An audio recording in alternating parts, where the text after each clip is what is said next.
Warum stehst denn du da so rum? In der Pfalz gibt es doch so viel zu erleben. Ja, komm, steig auf. Ich habe noch einen Platz frei. Du kannst uns bei unserer Mission helfen. Cool, dass du einfach so mitfährst. Ich bin übrigens Christina, Wahlprinzessin von der südlichen Weinstraße.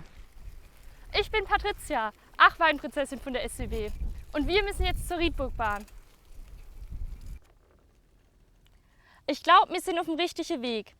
Da aber ist die Riedburg. Da bekommen wir dann die goldene Leberwurst überreicht. Schon schön hier.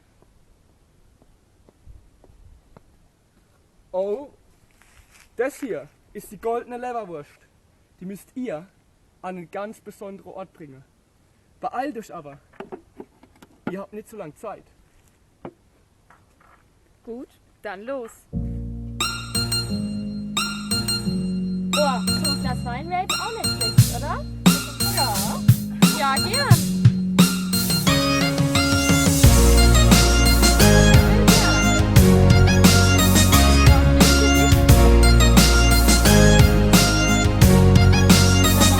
Zum Wohl.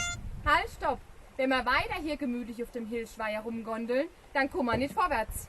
Wir müssen weiter und die goldene Leberwurst fortbringen mit einem schnelleren Fortbewegungsmittel.